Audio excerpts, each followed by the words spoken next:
एक ही गुरु के दो शिष्य हैं, सुदामा और कृष्ण, संदीपनी उपाध्याय इनके गुरु जी।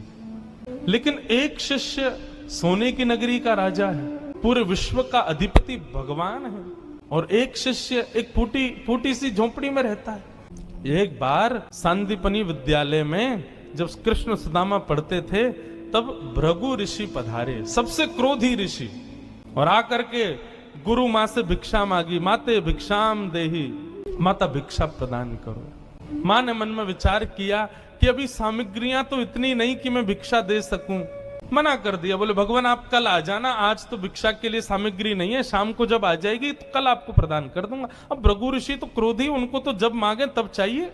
नेत्र बंद करके उन्होंने ध्यान लगा करके देखा, क्या इतनी बड़े गुरुकुल की रसोई में कुछ भी नहीं है। तभी उन्होंने पाया कि वन जाने वाले बालकों के लिए पोटली में मैया ने चने रख रखे हैं कि जो बालक वन में जाएंगे, पुष्प तोड़ के लाएंगे, लकड़ी तोड़ के लाएंगे, वो चने खा लेंगे वन में जाएंगे, तो उनके लिए चने रखे थे।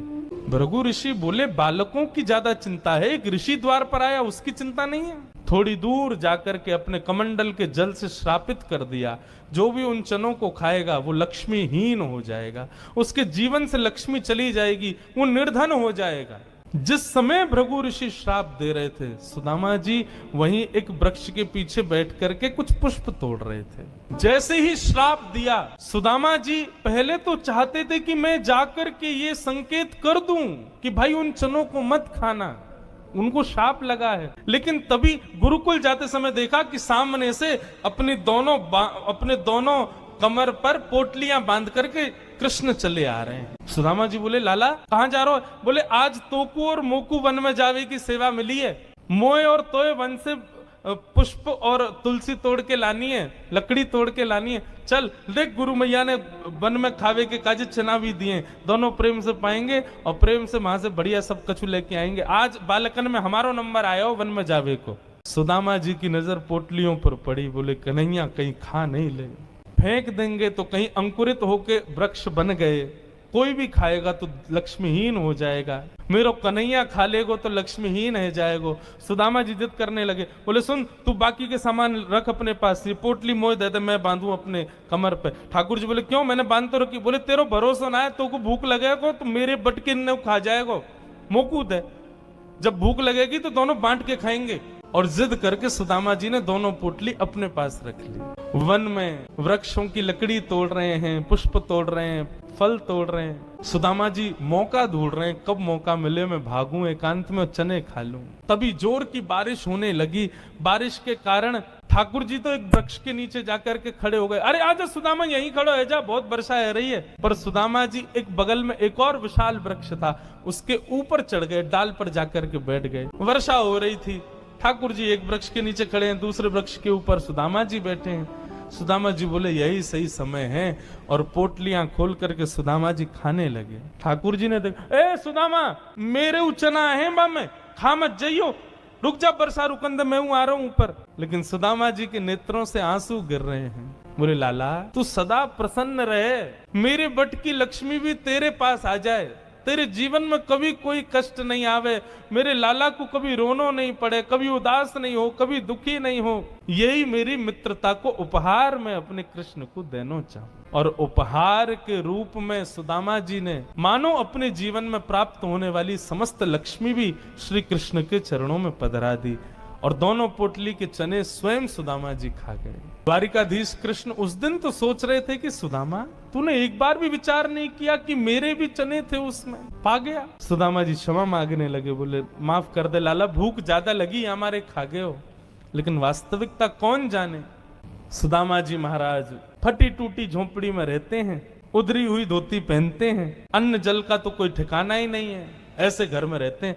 पत्नी बोली द्वारिकाधीश आपके मित्र हैं, आप जाते क्यों नहीं कभी उनसे मिलने? सुदामा जी बोले कहीं मेरी दशा देख करके कोई ये ना सोचे गरीब है, भिखारी मांगने आया, इसलिए मुझे अजीब लगता है। और दूसरी बात ये कि मैं कृष्ण का सखा हूं, अब कृष्ण तो बढ़िया राजकीय वेश में रहता है, अब मैं ऐसे रहता हूं, कोई मुझे देख करके कहीं ये ना सोचे ये कैसा सखा ठाकुर जी का, इसलिए मुझे लगता है कि मैं यहीं से ही उनको भज लूं, उनके पास ना जाऊं। सुदामा जी की पत्नी ने सौगंध दे दी, तुम्हें मेरी सौगंध है, जाओ द्वारिकाधीश से मिलके आओ। पत्नी की सौगंध मान करके सुदामा जी आज विचार करने लगे, जाऊं? कृष्ण ये तो नहीं सोचेगा कि कहां से आ गया, कुछ मांगने आया है। कृष्ण तो नहीं सोचेगा, लेकिन उसकी पटरानियां, उसके राज्य के लोग, महामंत्री आदि, ये सब तो नहीं सोचेंगे।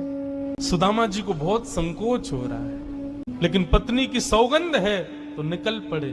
पत्नी ने 4 घरों में जाकर के अलग अलग एक एक मुट्ठी चावल लिए, जानबूझ। क्यों?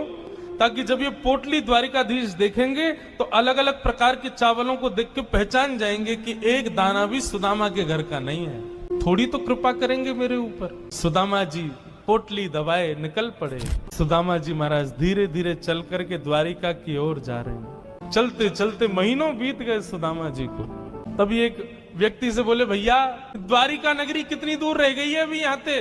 व्यक्ति हंस करके बोला, भगवान आप गलत आ गए हो। बोले गलत? कितनी दूर आ गए? बोले अभी आप कम से कम 50 कोस और पीछे जाओ, वहां से एक रास्ता मुड़ेगा, वो द्वारिका को जाता है, आप तो कहीं और पहुंच जाओगे अभी। सुदामा जी महाराज बोले, भले पधारे भैया द्वारिकाधीश। चलते चलते चलते मैं तो वैसे ही आधो जाऊंगा, मुंह तो लगे मेरे प्राण ही निकल जाएंगे, मैं द्वारिका पहुंच ही ना पाऊंगा।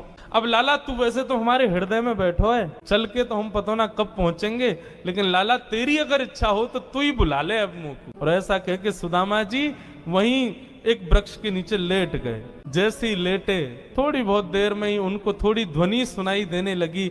नेत्र खोल करके देखा, सोने की नगरी है, चारों ओर जय श्री कृष्ण जय श्री कृष्ण जय श्री कृष्ण नाम की ध्वनि आ रही है। सुदामा जी महाराज थोड़े प्रसन्न हो गए, बोले भैया ये कौन सी नगरी है? किसी व्यक्ति से पूछा ये कौन सी नगरी है? बोले भगवान ये द्वारिकापुरी। मेरे कृष्ण मित्र की नगरी द्वारिका? बोले हाँ ये द्वारिकाधीश की नगरी द्वारिका। सुदामा जी तो नाचने लगे, जय हो वारे कन्हैया तेरी कृपा। भैया ये द्वारिकाधीश कहाँ बैठे होंगे? बोले सामने जो महल दिख रहा है इसी के राजा हैं द्वारिका, आप चले जाओ। सुदामा जी गए द्वारपालों से जाकर के बोले, भगवान मेरी फटी हुई धोती और मेरे पतले दुबले तन को देख करके आप ये मत सोचना मैं गरीब हूँ कुछ मांगने आया हूँ। पहले ही स्पष्ट कर दिया, मैं कृष्ण का सखा हूँ। हम दोनों एक साथ एक ही गुरुकुल में पढ़े हैं, नाम मेरा सुदामा है। आज अपने सखा से मिलने आया हूँ, आप कृपा करके उनको जाकर के ये बता दीजिए। और सुनिए, यदि वो बहुत व्यस्त हो तो उनको परेशान मत करो, आपके इतने बड़े महल में कोई खिड़की हो वहां से मुझको उनका दर्शन करा दो, मैं तो केवल उनको देखने आया हूं। द्वारपालों ने बंधुओं ससम्मान सुदामा जी को बिठाया। कहा महाराज द्वारिकाधीश प्रसाद पा रहे, हम फिर भी निवेदन कर देते हैं। भीतर जाके द्वारपालों ने जैसे ही बताया, द्वार पर आपके सखा आए हैं, बचपन के मित्र हैं, नाम उन्होंने सुदामा बताया है। सुदामा नाम सुनते ही भगवान खा रहे थे, खाते खाते रुक गए। बोले क्या नाम बताया? बोले सुदामा।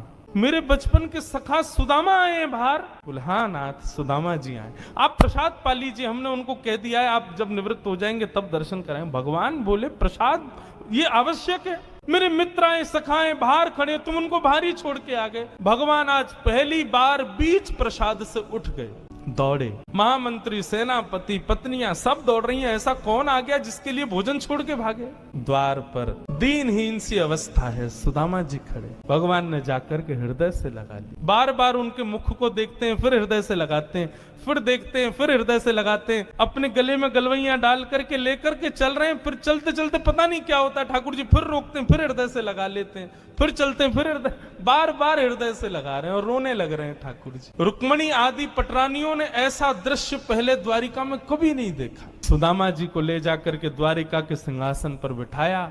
भगवान ने अपने नेत्र के अश्रुओं से सुदामा जी के चरणों को धोया और संपूर्ण जल द्वारिका के चारों दिशाओं में छिड़क दिया। बोले हमारी द्वारिका पवित्र हो जाएगी सुदामा जी के चरणों का चरणामृत। सुदामा जी कह रहे हैं लाला मैं इन सबके योग्य ना हूं, ये सब कहा कर रहा हो भैया? ठाकुर जी बोले आप किसके योग्य हो और कौन किसके योग्य, मुझसे बढ़िया कोई नहीं जानता, चुपचाप बैठे रहो, जो कर रहे हैं करने दो। जो लक्ष्मी सदा के लिए विहीन हो गई थी उस वही लक्ष्मी आज सुदामा जी के चरण पहुंच रही है। भगवान की सुदामा जी की थोड़ी मैत्री चर्चा हुई। सुदामा जी से भगवान ने पूछा सुदामा जी ब्याह हो गया आपके? बोले हाँ लाला है क्यों ब्याह? बोले ब्याह कर लिया, हमको नहीं बुलाया? बोले लाला कर्जा लेके ब्याह कियो और बाप ब्याह में भी सबन को भोजन करावे के चक्कर में मैं और तेरी भाभी तो भूखे ही रहे। 4 दिन बाद पड़ोसी ने आके भोजन दियो तब जाके तो पेट भरो। अब वहां में तो को बुलाते तो लाला तो पवानो तो बहुत दूर की बात, अब तू आते तो तेरे संग घोड़ा आते, सैनिक आते, इनको ही नहीं पवा पाते। ऐसे ब्याह में फिर हम कैसे बुलाते लाला? हमारे निमंत्रण ना दियो।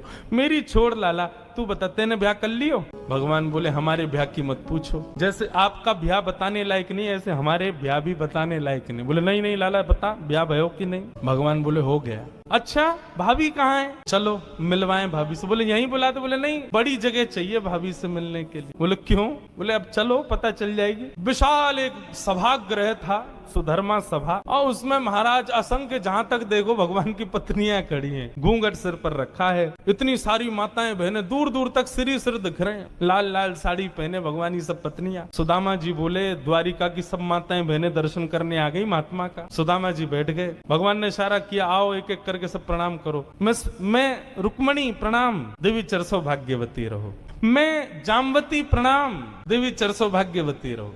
मैं सत्यभामा प्रणाम, देवी चरसो भाग्य। मैं कालिंदी प्रणाम, देवी चरसो भाग्यवती रहो। मैं भद्रा, मैं लक्ष्मणा, सब प्रणाम करती हुई 500 पत्नियां प्रणाम कर गई भगवान के। जब 1000 पत्नियां प्रणाम कर गई, ठाकुर जी खड़े खड़े देख रहे थे। सुदामा जी बोले लाला यहाँ पे आइयो, कितनी और हैं अभी? भगवान बोले 16,108। अच्छा लाला ये सब अपनी है? भगवान बोले हाँ सब अपनी। वाह लाला तेने इतने सारे ब्याह किए, 16,108। अरे भैया हमें एक में ही बुला ले तो हम भी आ जाते मालपुआ खावे। हमने एक किया वहां में नहीं बुलाया, तू नाराज है क्यों? तेने इतने सारे के एक में ही बुला ले तो। ठाकुर जी बोले कितने ब्याहों में तो मैं भी नहीं गया था, मेरे बिना ही ब्याह है गया, बिना दूल्हा के ही बारात चल गई। बोले लाला देख पतलो दुबलो सो में सुदामा 500,000 पत्नियां प्रणाम कर गई, मेरा तो अभी से बीपी हाई है गो। लाला 16,000 उनको आशीर्वाद दूंगा तो मुंह तो लगा मेरे प्राण ही निकल जाएंगे। एक काम कर, पत्नी तो 16,108 है, पति तो अकेलो तू ही है ना? बोले हाँ। एक काम कर तू मुंह को प्रणाम कर, मैं तू को आशीर्वाद दे दूं। आधीश दंडवत कर रहे हैं और सुदामा जी दोनों भुजा से आशीर्वाद दे रहे हैं। इस दृश्य को देख करके द्वारिका के लोग बलियां लेने लगे। जय हो, धन्य है हमारे द्वारिकाधीश। एक ब्राह्मण को कितना सम्मान देना चाहिए, द्वारिकाधीश से सीखो। अपने राज सिंहासन पर बैठा दिया, ये भी विचार नहीं कर रहे हैं कि मैं द्वारिकाधीश हूं, मैं जगत नियंता जगदाधार हूं। साष्टांग दंडवत प्रणाम कर रहे हैं सुदामा जी को। सुदामा जी उनको आशीर्वाद दे रहे हैं।